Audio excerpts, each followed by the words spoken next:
memanggil bupati maupun sekda. Jadi level bupati ya pertanyaannya supaya lebih tajam dan minta tadi ya alat buktinya kalau hadirnya dan seterusnya. Yang spesifik ditanyakan adalah apakah mungkin nanti bupati bisa memberikan berkas kepada MA? Sebenarnya bisa memang. Jadi kalau kemudian yang pertama, apakah bupati bisa memberikan untuk mengontrol apa yang kemudian hasil? Jadi kalau kemudian dinilai jadi aneh, karena kemudian dalam ketentuan undang-undang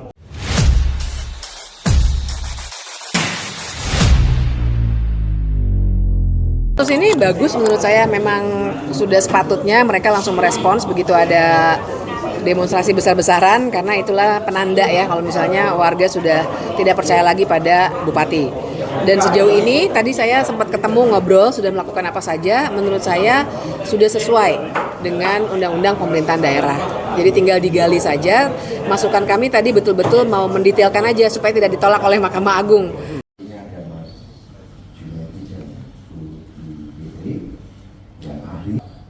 Kita benar-benar ingin menjalankan pansus ini yang benar-benar kami menggali data ini. Apakah mungkin kita perlu harus tadi disampaikan juga, mungkin kita perlu data. Tadi saya mendengar penjelasan dari Makanya saya membawa putusan-putusan lama untuk mencegah jangan sampai ada penolakan dari Mahkamah Agung, karena menurut saya ini harus dilakukan. Yang perlu dicermati mungkin diantaranya apa aja? Tadi ya kan kita pegangan utamanya adalah apakah ada pelanggaran sumpah jabatan. Sumpah jabatan itu adalah melaksanakan konstitusi dan peraturan perundang-undangan. Nah dari situ bisa luas sekali. Misalnya saja tadi ya untuk pembuatan peraturan bupati soal PBB P2 tadi, apakah partisipatif atau tidak? Itu sangat-sangat penting dan jadi dasar yang sangat kuat, karena aturan main soal partisipasi kalau di Undang-Undang Pemda itu jauh lebih detail daripada Undang-Undang tentang pembentukan peraturan perundang-undangan. Apakah kalau itu dari terlapor itu tidak bisa sama dengan Pak Madun, tapi lebih spesifik perlu kita cegah terkait pembanding. Sekali lagi pansus ini tidak diindustrikan seseorang, tetapi kami ini menggali segala-galanya.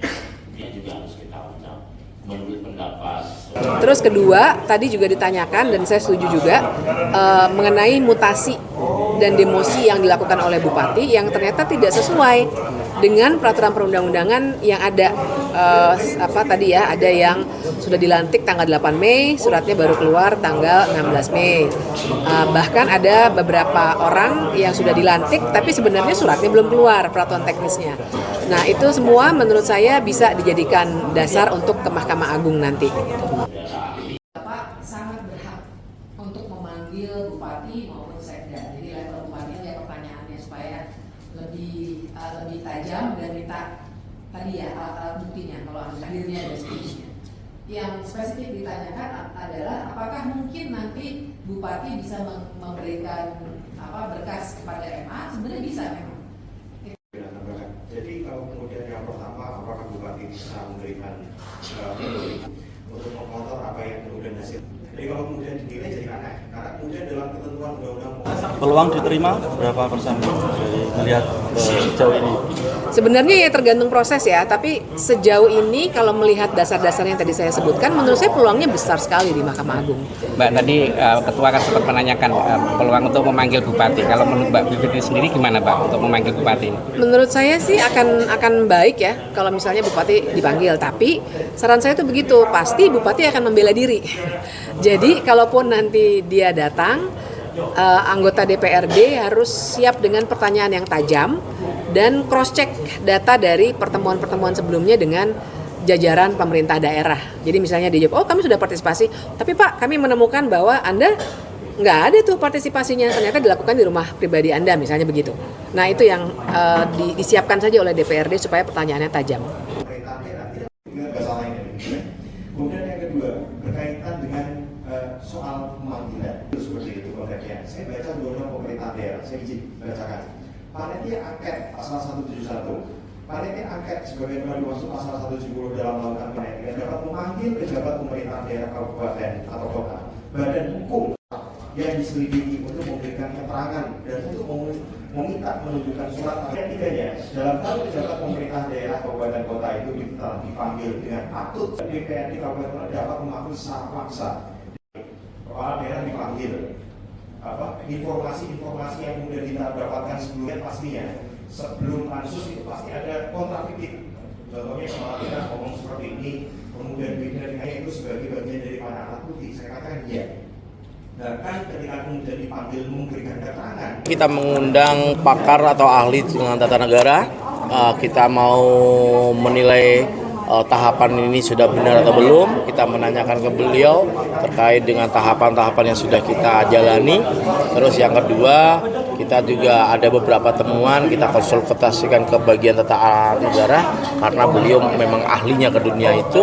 Dan salah satu yang hebat adalah kita bisa menghadirkan dari Jakarta langsung. Beliau datang ke sini langsung, kita minta data-data, kita serahkan data-data beberapa temuan yang ada di pansus. Hasilnya apa Mas tadi secara umum Mas? Secara umum teman-teman bisa menilai lah, masyarakat bisa menilai arahnya pansus ini bagaimana, terus kedepannya bagaimana apa. Saya yakin teman-teman bisa menilai dan kami berharap masyarakat Pati terutama kawal kita, jangan sampai ada yang masuk angin. Pokoknya kawal pansus ini.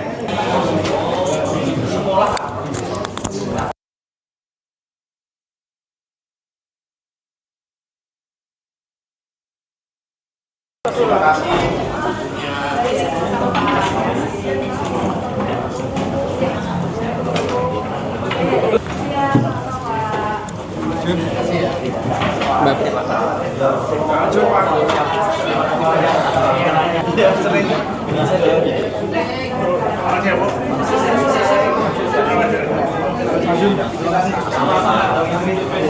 Biasanya ini Romo.